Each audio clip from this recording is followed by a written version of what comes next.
This is a Nintendo 3DS, or rather, this is. You heard me. The Partner CTR is a beast unlike anything we've ever seen before. It's a 3DS development and capture kit that was manufactured by Kyoto Microcomputer Company for Nintendo. And like other console dev kits, it boasts features that are absent from its retail kin, like the ability to remotely debug software. And it also has extra memory and special controls. But what sets this one apart from the development kits we've looked at before is that it adds back a feature that nearly every console has had in some manner since the invention of video games: the ability to connect to a TV. Of course, connecting a TV wasn't enough for the 3DS. So what about second TV? This thing is absolutely wild. This DS that I'm holding in my hand, this is just a dummy controller. All the brains are actually in here. You can fit so much brains in here.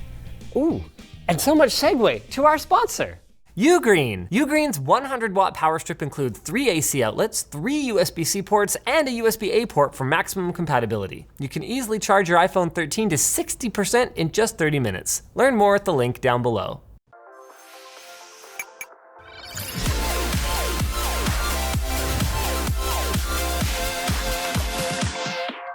Since we began covering older console dev kits, we've been inundated with emails from people wanting to send us their precious retro relics to have them featured. And when Twitter user Swimmin got in touch, his offering really stood out from the crowd. Of all the best-selling consoles out there, only the Nintendo 3DS lacks a way to output to a television. Super Nintendo and GameCube both had ways to play games from the Game Boy family, the PlayStation Portable had models with DirecTV out, and the PlayStation TV was essentially just a non-portable PS Vita. Even the DS Lite had a built-in method for getting composite video, though it was actually disabled in firmware and went undiscovered until 2020. Over the years then, there have been a handful of homebrew attempts to record video off of the 3DS. Some used the Wi-Fi, some replaced the infrared with USB, but none were quite successful in getting direct monitor output in real time. As for this dev kit, it can not only output directly to a monitor, but it can output to one monitor for each screen. And to this day, it is the only official way to get video out from a 3DS game. Unfortunately, you can't just take any old 3DS and grab video from it with this box. This may look like a normal 3DS. It may have buttons and speakers and joysticks and even screens like a 3DS, but inside, it's actually just a couple of custom boards. Everything in here is getting wired back to the main unit through these two big beefy cables. And in fact, the video signals for these displays are coming from this guy. We'll kick things off with some stuff we can do without disassembling the unit, like wake our software from sleep, and by pressing X and Y at the same time, getting some basic debugging information. Here we see the build number of this particular game, the mode of the system, which seems to be production. We're not 100% sure what these bars are. If I had to guess, I might say that it was something to do with like frame times, but I am guessing. Whoa, what's happening? Oh my God, we're not even capturing that one. That one, let's get it on camera then. Oh! The option, hey, some of the stuff is gonna be up top, some of the stuff's gonna be on the bottom, because they were still believing in that at the time. We spent the last hour figuring out capture for the top because it puts a weird signal. Anyway, the point is, what we're about to show you is on the bottom. Oh, and we crashed. And we crashed. Okay, press any button to shut it. Does it open sometimes? No, it didn't even open in the development mode. I just wanted to see it crash, honestly. Oh, you just wanted to see it crash. You're just an agent of chaos. You're just taking pleasure in my pain at this point. Oh yeah. I see. Config. All right, hey, this is looking more interesting. We got some menu settings. Debug settings, user info settings, HID settings, ooh, touch panel calibration, analog stick calibration. What do we got for menu setting? Ooh, setting. Oh, I see, I can change my language. Ooh, I can switch over to dev mode. Okay, debug settings. Latency emulation. Wow, you can add latency? What would it be like with 100 milliseconds of latency? Does it normally take this long to boot up? No, and it looks like it's boot cycling. Oh no, I'm in a boot loop into system settings. Oh, that's not a good sign. Right up here, showing that we're using system 0.0.0. So that's the firmware version that we're currently on. Did we just lose our firmware? Yeah, we might have. Do we just have no firmware now? So we're just going into system settings and that's it? Wait, hold on. Other settings. Wait, I got this. System update, boom. Yes. There's no way this is gonna work. I figured something out. If I hold select while it's booting, I can get into the Luma 3DS configuration menu here. I don't know that this is gonna help us, but what you guys are looking at here is a hack for the 3DS. Because this thing is essentially a 3DS, you can hack it to run homebrew games or whatever else, just like a normal 3DS. And this one has had that done. This is a bit of a high-risk play, but we're gonna try a system update to maybe restore a working firmware onto this thing. Hopefully that doesn't break the Luma hacks or whatever else. I mean, when's the last time the 3DS got a firmware update anyway? An error has occurred, unable to update. Cool, so we bricked it. Oh. Firmware version 0.34.0. Hey. And we're back! This thing is a nightmare. You know what happened? Was we went into the config menu, and while I was tooling around changing stuff, one of the settings I changed was under menu setting. I set the menu to test menu. Test menu. And the test menu is bugged. So we need to leave that on home menu. The only way we were able to get it back was by going into that menu that flashes up for a second and changing it back to home menu. Anyone else getting a QA vibe from this? User info settings, HID settings and calibration, LCD settings, flicker top, flicker bottom, luminance level. Like you can, I guess, change the out-of-box experience. EULA settings, you can, oh my God, you can edit it? Agree version, whatever. I'll just set my own EULA. Nice. We can just reset the settings, right? That seems like a good thing to do. Oh God, what is this? Oh, I reset the UBI. Okay, I guess yep, going through this. All right, so wait, can we try the dev menu again then? What happened in the dev menu again? Oh, it crashed. Our suspicion is that to load up the dev menu, there's some prerequisite that we're not meeting, like a piece of software that has to be loaded up or an access code or key or something along those lines. Unfortunately, it means that we can't access it. What we can do though, is play video games. New Super Mario Bros. 2 has never looked this big and blurry. Let's go. Oh wow, that really does look like absolute garbage. Would you like a controller? Maybe, wait, a controller? Wait, what? Yeah, here, have a controller. Hold on a second. Should I recognize this controller? It's from the Wii. I only know the classic controller on the Wii. Well, it's a development controller, so it's colored like This is a development controller. Oh, sick. So wait. Shut up. Oh shoot, it works. What the heck? It looks just like the Wii Classic controller, except has actual, ergonomic handles on it. It's amazing how often you see a development version of a product, you're like, oh, that's way better. How did the stupid atrocity that made it to retail ever happen? What the heck else do we have going on here? What is video mode? If I change this, am I gonna cause problems? You might, but all you need to do is reboot if it does. What? Vertical? Oh, cool. Wait, why is the top screen cloned? Oh, this is for 3D projection.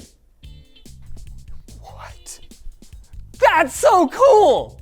Did they ever actually demo 3DS content like this? Because this is the left and the right view, right? Yep. Oh, no way.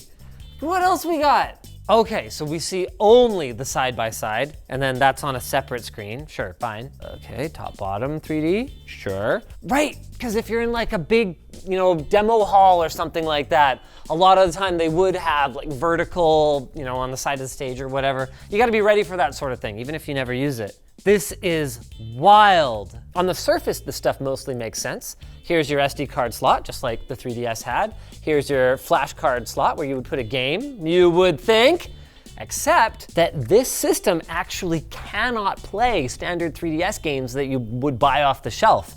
It only plays special Nintendo developer-only cartridges, which is, seems unnecessary, but cool, sort of, I guess.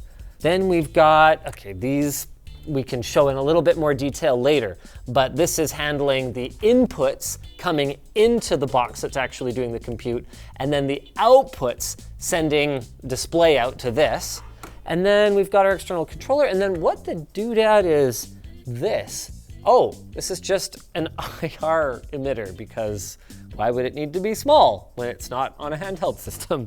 I, without further ado, am ready to finally play some big screen New Super Mario Bros. 2 with a controller. This is not emulated, folks. This is an actual 3DS. This just feels wrong, doesn't it? Like quite wrong indeed. It's wrong and I love it. Ready to take it apart? Oh wait, we haven't shown the back yet. The back is super trippy. You've got capture over USB. That's why we're actually using our DVI to HDMI out into a capture card, because the capture is honestly not great. Dual DVI outputs, that's for your top and bottom display, which seem to be some kind of weird variant of 720p. And then this is kind of weird. Look at that. This is a Wii adapter that goes into a DC power in. And then the same AV output from the Nintendo Wii. So it could actually output via component if you really wanted to, although it's not clear to me. Ah, yes, okay. It would be in place of DV output 1, which is, I guess, the top screen probably. Debugging USB port, and there is an external antenna, because this is a metal cage, which is not great for RF performance. And the easiest way to get it open seems to be to just take off the side panel. LTTstore.com, screwdriver. Finally shipping to early buyers. Wait, should we open up the 3DS first to show people how not normal this is? Oh, wow. What appears to be more debugging or something over here for the board. And then, I mean, as advertised, Tanner, it looks like just basic boards in there to handle the screen and I/O. Where there should be a DS, there's just plastic. Come on. Okay, that is super cool. What we're looking at here is an FPGA. These are very expensive, but very cool, because unlike the chip that shipped in your retail 3DS, this chip here can actually be reprogrammed in the field. So if Nintendo, during the development of the 3DS hardware, were to go, oh gee, you know, we found some bugs or we found a way to improve performance, and tweak the actual, what will be final silicon, they can roll that tweak out to these development boxes so that they will be essentially the new hardware. Of course, the drawback is that at Nintendo's scale, which is millions or tens or hundreds of millions of units, the cost of these would be completely untenable in a retail product. What's a Cyclone 3 worth? Woo! $200 to $1,000. Well, because this is still lots of performance for lots of things. Let's say you were developing, I don't know, a smart door lock or something like that. This can be fully reprogrammed, not emulated, reprogrammed to behave exactly the same way that your mass-produced chip would. So you can much more easily test things without doing a full tape out, which costs millions of dollars. What else are we looking at here? We got 2 gigs of DDR2 memory. That's a lot more than the 3DS had. That makes sense because in development, builds tend to be buggier and especially more bloated. AA batteries. Trying to think, why could we possibly need 2 AA cells? Maybe we need 3-volt power. That's a possibility. Well, why don't you start taking it apart, and the connections might tell you something. I can take it apart more? Oh yeah, absolutely. Oh, all right. Yeah, unsandwich those boards. All right, let's do it. Hey, there we go. All right, this is definitely our main brain. This is where our power comes. Wait, what the shut up. There's a Wii sensor. Wait, is this also a Wii? Why is there a Wii IR bar here? From what I've been told, that was just likely to save money. How sure are you that this isn't also a Wii dev kit? Yep, we found it. Remember, we didn't comment on there being a Wii IR sensor bar port. That's because this doesn't seem to be actually hooked up to anything. If you look, it was likely a cost-saving measure where they just used the same assembly for the AV multi-out and sensor bar and then just didn't hook this part up, just only hooked up the AV. And does the Wii U This is also, a Wii U. So it uses that same configuration then. What? Please be a plain English silkscreen explanation of what you are, because as far as I can tell, this is the actual 3DS, not that one. We've got our NAND flash. We've got another Cyclone 3. No, but there's no RAM here. We've got some Nintendo laser-etched ARM processor, which makes a lot more sense to be the actual 3DS processor. Maybe it includes both, whatever revision they were shipping, and then also an FPGA, so they have the ability to change it up if they need to. I'm just guessing at this point, to be honest with you guys. Do you know the answers to any of this? I have a pretty good guess. Okay, what's your guess? Go down another layer. Go down a layer. Okay, I'll go down another layer. Still no RAM on this board, which is a little confusing, but it is host to some of the primary functions of the device. Wireless connectivity, power in, the SD card slot, as well as the video output and input. Here I thought this was getting kind of boring. This is the farthest thing from boring. Remember what I said about FPGAs being field reprogrammable? What that means is that they can fulfill all sorts of different functions. That means this board, in spite of its size, is probably more of a daughter board, acting as just a Bluetooth card and power supply and SD card slot and video output board. But if I had to guess, based on that this is the board with our DVI output and our capture USB, I would say that this one is probably handling video capture, which would mean that this last one could very well be the actual brains of our 3DS. However, my suspicion, these three boards are the actual 3DS. What do you think? I think you're close. Close. I think what's actually happening is this board right here, you've got RAM right there, you've got your processor, I want to say right there. I can't really read it from here, but this right here is handling your developer output. So this is actually running whatever debug interface we have no way of accessing. Exactly. Okay, and that allows us low-level access to what is probably the actual 3DS right here in the event that we brick our firmware or something like that through this debug port, which if I was smart, I would have looked at. And yeah, I think you're right. Through this debug port, I could actually reset this to a factory state or an upgraded state or whatever the case may be. Now, this board is still part of the 3DS-ness of it because it otherwise doesn't have a game slot, but it's not any more part of it than, say, for example, this Bluetooth module. It's a daughter board. Okay. Did we ever figure out what these bloody AA's are for? I'm gonna confess, I don't know. Is it to simulate a battery loss, power loss? I don't, why would you need a battery in there? The popular theory is real-time clock. Real-time clock. Oh, okay, so basically a CMOS battery, but with enormous Mondo capacity. All right, fair enough.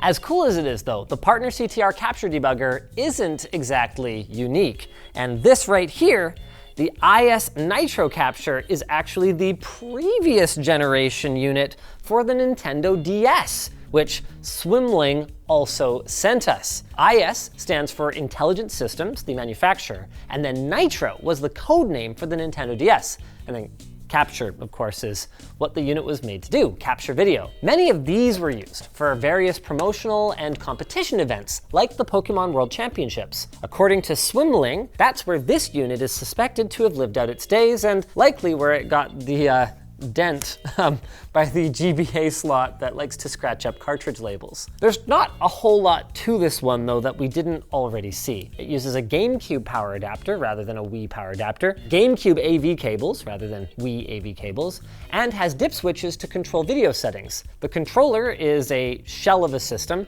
just like the Partner CTR, and it can play all retail DS and GBA games, and capturing video can be done over USB. However, its coolest party trick, the capture of video off of the DS, requires a working install of Japanese Windows XP in order to run the software. It also lacks wireless functionality, opting instead for an RJ45 jack, which on our unit is unfortunately damaged, meaning that we have no network connectivity. But I guess for the intended use of this unit, it makes a ton of sense, since events like a Pokemon tournament are inevitably going to be chock full of wireless interference. I mean, you can't have your World Championship game delayed because 1,000 people in the audience are trying to trade made Snorlaxes and Ludicolo's. I don't know, these are newfangled, yeah, that's correct. Newfangled Pokemon that I don't know, or like drawing dirty images in PictoChat, or trying to tell you about our sponsor.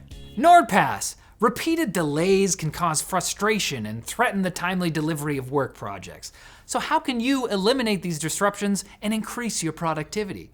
Why not save time and energy and focus on what matters most to your team? NordPass eases the burden of access to business accounts, making it possible for your team to work across devices and apps uninterrupted. With NordPass, you can forget all about account resets because all your credentials are saved in one secure place with just a little click.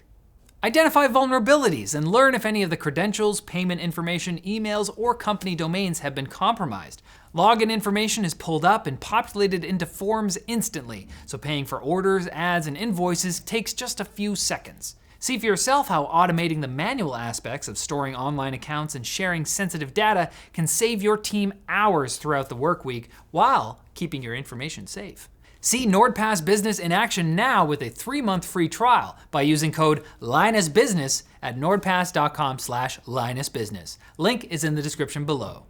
If you guys enjoyed this video, you might also enjoy the time we checked out a PS3 dev kit. That one was absolutely wild. We got Gears of War running on it.